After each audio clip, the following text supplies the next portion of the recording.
Welcome back to the Pain Game YouTube channel. I am back from LA looking like a tomato. Yeah, I've got a bit of a tan.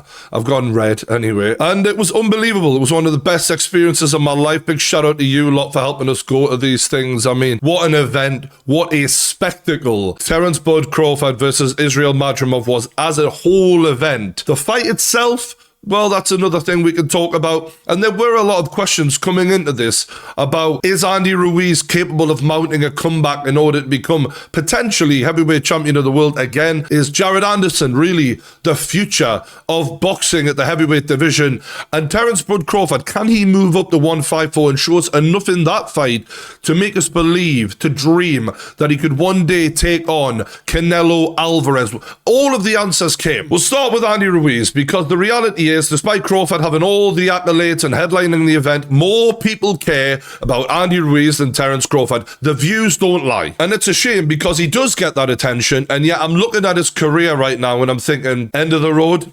Possibly. It's not looking good. This was his comeback fight in a stylistic matchup that was really there for him to tee off on a guy who was much slower than him, get the finish, and then bounce into some really big name fights where he can make some huge money. And he didn't show fit enough to win the fight. Imagine my shock. Yeah, imagine Andy Ruiz not fit enough to win a fight, but this is criminal at this point. Come on, man. And yes, I know he broke his hand, and there's an excuse there, and maybe that might have played a difference, right? Maybe he would have landed one of those massive lucky shots later on in the fight. But the reality is, in order to win this fight, he was going to have to throw 3, 4, 5 punch combinations at a guy who kept coming forward. And we'd seen before he broke his hand earlier in the rounds, the tide had already turned and Big Baby Miller was walking him down. And you seen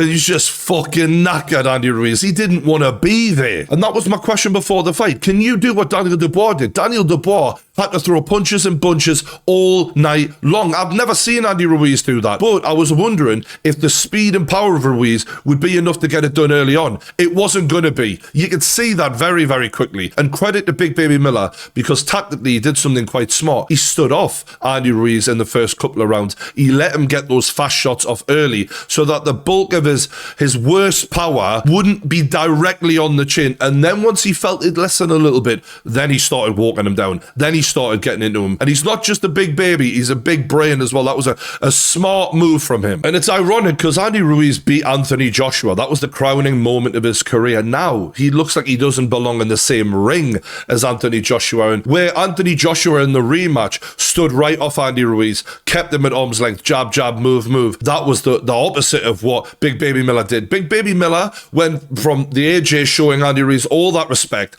to showing no respect, walking him down like he had nothing for him. When you're watching that, how can I get any hope for the career of Andy Ruiz ever again? Yeah, you broke your hand. Your hand can heal. Do I ever believe that you're going to get fit enough to win anything again? I don't. I've given up on the Andy Ruiz thing. And he was the hometown fighter, and he got booed by his own crowd. So I think I'm not the only one feeling this way. Another question we had before this event was, can we make Terence Crawford a superstar in order to make the mega fight between him and Canelo Alvarez? Because for all Crawford's won a lot in his career, he's never been a superstar. And credit to Turkey LL Sheikh and all of the promoters involved. They did everything to give Crawford the biggest possible platform to announce himself on the biggest stages, that guy. This fight took place in an LA crowd, which obviously has a massive Hispanic population, and yet Crawford was given the main event ahead of Pitbull, ahead of Andy Ruiz. Like, they put him on a pedestal. They got Eminem going out before him. Massive. But if we were to look objectively at Terence Crawford's performance, not just in the fight, but in the pre-fight press conference,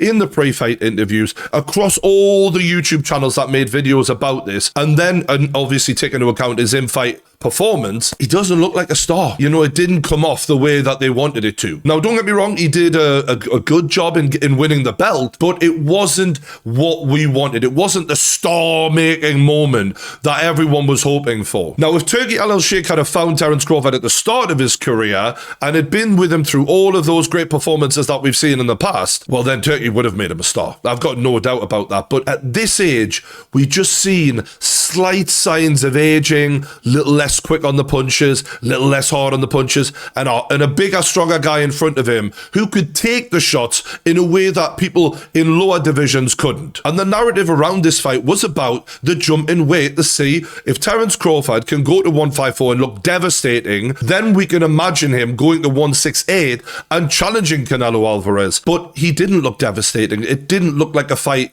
worth making. Yeah, he outpointed his opponent, but he wasn't hurting him and pushing him back, and he wasn't showing anywhere near enough to make me think if Canelo was in there, he'd struggle with that. He wouldn't. Canelo Alvarez would eat that, right? That's what would happen. And we also seen Terence Crawford wasn't quite as reckless with his opponent in terms of throwing balls to the wall to try and get him out of there, which meant Madrimov had his respect to some degree. Now, if Madrimov can get your respect, Canelo Alvarez can take your fucking head off. So the maths aren't mathing right now. I don't think that fight is going to happen, and because it's not worth making. It's not a fight I believe Terence Crawford can win. Would I like to see him fight more 154s and try and become undisputed that way? Yeah, I think that's an interesting path to go for sure. Now, some people have suggested that Crawford was deliberately not trying to be as aggressive to just make sure he didn't take any risks to get the win, to cement the Canelo Alvarez fight. But when in his entire career has Terence Crawford done that?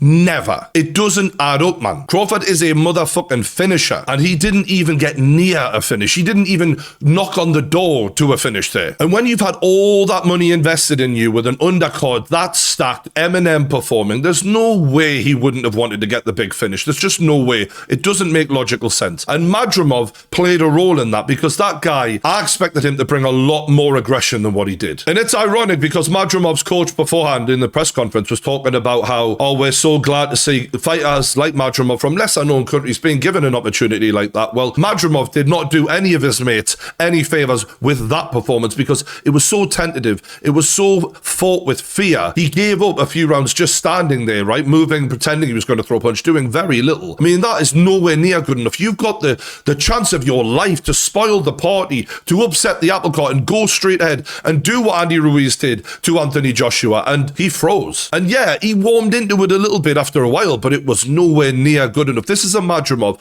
who I've never seen perform with so much fear. And to everyone who'd been saying earlier in the week he's going to come after it, he didn't. I thought he would. He didn't. Eddie Hearn was saying he would. Didn't. Not good enough from Madrimov. And to be honest, Crawford could have been better as well. Like, obviously, like, people were booing for both of them, not just Madrimov. And another question we had answered from this event was, is Jared Anderson the heavyweight future king? And look, he might still be, but judging off what we've seen in that fight, it's not going to be for a long time yet, right? He wasn't ready. And in the Charles Martin fight, when I did my preview, I said I was worried. He was caught flat-footed at times. The head movement wasn't there. And those long shots from Charles Martin, I said, if they can do that to you, Bacoli will take your fucking head off. And honestly, that's what he fucking did, right? That head movement is still nowhere near good enough. And the first drop where he got dropped by the uppercut, I think it was, and maybe a follow-up hook, his chin was right out there. And you're thinking, you're supposed to make that hard. And this kid just has so much to learn. And Bacoli being the most seasoned guy, bigger, stronger, just put it on him. It was brutal violence. Now, the kid did show heart, right? Jared Anderson, despite people questioning his mentality, kept getting back up, kept fighting on, and that impressed me. But the problem is he looked bang average in front of Bacoli. And Bacoli,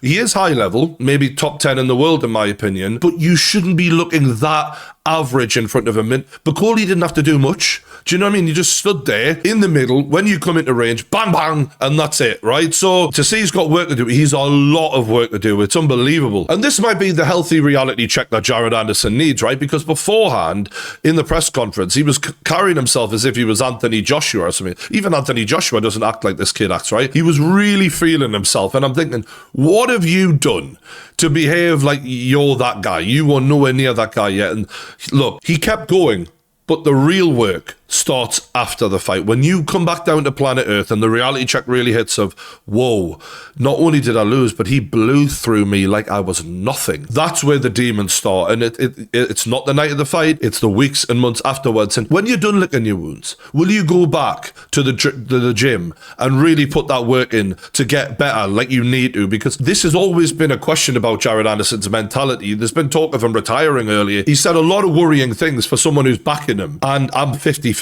I really have no idea if he's going to come back. He has got talent, but has he got enough drive and determination to come back from all of that and show us that he can be better. I have no idea. I really don't. Now, one person who definitely delivered on the night was Eminem. That was such a fun moment for me and the lads. I was smashed during the live stream at that point. We've been doing 4 or 5 hours at least. And Eminem came on, rocked all his main hits from the past, and it was such a fun moment. And again, thank you to Turkey Halal Shake for putting on that event. We were in LA. It was a beautiful place to be. One of the greatest times of my life. Again, thank you to all of you lot for supporting the channel and helping us have these experiences. I can't thank you enough. Let me know what you think about all of the fights in the comments below and the future for each fighter. Who gained the most from this event and who can go on to do big things? Let me know. Thanks for watching, and I'll see you on the next Pain Game YouTube video.